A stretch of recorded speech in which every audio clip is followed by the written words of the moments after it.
Good morning everyone. Yun lang guys no, nag-peace rally guys no, ang INC Iglesia Cristo guys noon. Ayun lang kawawa naman no, minumura tuloy sila no, namura tuloy sila no. Namura tuloy sila no. Ang ginagawa lang nag-peace rally lang sila para po no na masolve ang problema sa Pilipinas kasi naghihingalo na sa kahirapan yung anitong bansa natin no. Yun namura tuloy sila guys no. Kawawa naman talaga no ang INC no, yung Iglesia ni Cristo. Sila pa ang tumulong, nag-neutral sila tumulong sila para po masolve ang problema sa Pilipinas. Ay namura tuloy sila no ng isang vlogger no na si Epifanio Labrador no. Shout out sir no, talagang no nag-viral ka no, hindi nag-viral ka din sa viral mo may nasasaktan talaga no. Marami nasasaktan, nila kay isa lang ang namura mo. Pag isa lang namura mo, lahat nasasaktan naipiktuhan lahat no. Ginawa nila no, nag-peace rally sila para iparating ng sa pamahalaan na ayaw nila ng gulo at magkaisa at maayusin ang problema ng Pilipinas. Ayun lang, namura sila. Yung kawawa naman talaga. Ang ginawa nila no, hindi naman masama. Maganda naman yung ginagawa nila para maparating po sa pamahalaan na ayusin ang problema kaysa mag-away-away at magkagulo no. Ayun lang yung ginagawa nila, yung kabutihan ginagawa nila para po makatulong sila sa problema sa bansa natin. Ayun lang mo na talaga namura tuloy sila no. Oh, kawawa naman talaga no. Isang tao lang po ito nagmumura. And then ang isang tao lang namumura, lahat ng INC na mga members sa INC na aapektuhan no. Nag-viral no. Hindi po, sakit po para po sa kanila no. Dahil marami yan sila. Buti kung 2 o 5 o 4, yan sila. Ang dami yan no.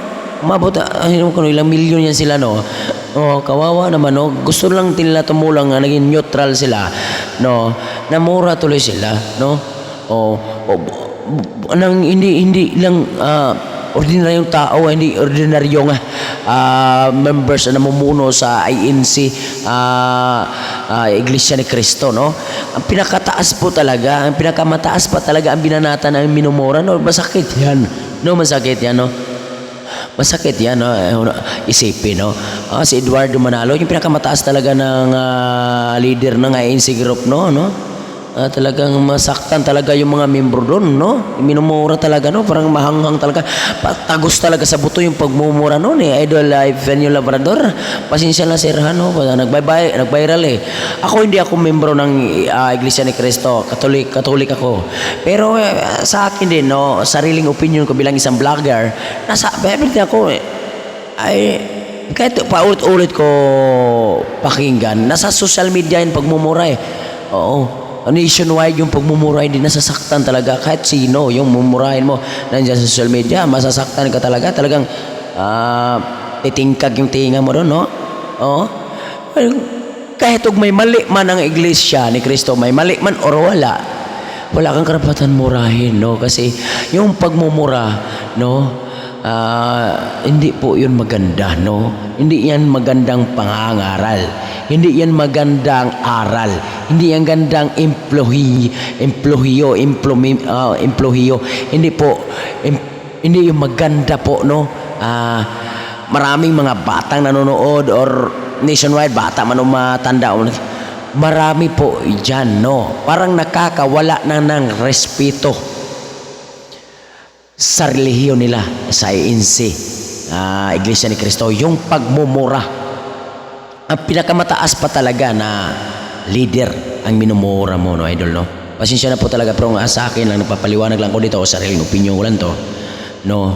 Marami pong naepekto, marami pong nasasaktan no ang mga membro ng Iglesia ni Cristo, yung minumura yung namumuno nila nga si Eduardo Manalo no. Namumuno no. Ang tumulong lang sila para maayos po ang problema sa Pilipinas, bansa natin, na may parating sa pamahalaan na gusto silang tumulong na maayos ang problema at magkaisa na lang no. Gusto nila parating na magkaayos, magkaisa at magkasundo na ang kabilat panig, no? Kasi nag-aaway na eh. Nag-aaway doon ang mga congressman o mga senador o mga nag-aaway na eh. Gusto po nila iparating na ayusin na lang kaysa magkagulo, kaysa mag-aaway, ayusin na lang at tumulong sila para maayos yung masolve ang problema sa Pilipinas kaysa magkagulo, no? Yun po ang ano nila gusto nila parating. Ang problema kaya namura tuloy sila, no? Namura tuloy siya. Sila pa ang tumulong, nagpisrali sila para maparating sa pamahalaan na maayos ang problema sa bansa natin, sa Pilipinas, kasi hingalo na sikirapan, mahal ang bigas, maraming walang trabaho, maraming walang makain. No, namura tuloy sila, no? Minumura tuloy sila ng isang vlogger ni si Panyo Labrador. Masakit talaga kahit sino po ang makakarinig noon. Tagos sa buto, tagos sa kaluluwa po ang pagmumura, no? Dito sa social media bilang isang vlogger, bawal po talaga dito magmumura. Pero yan, lumabas na, hindi na yan nag-viral yan, hindi na mawawala yan, namubura yan, nag-viral na yan eh. Nag-viral na yan. Oo. Yun po ang masakit niyan. Oo. Yun nga, ang Iglesia ni Cristo, neutral po yan eh. Neutral yan sila eh. Nasa gitna sila dumaan. Tingnan mo, nag-rally sila doon, peace rally sila, walang gulo, walang tulakan. Oo, nagkaisa sila doon. Oo, tumulong, no? Pakinggan nila yung mga salita ng nila, leader. Maganda naman talaga ang disiplina.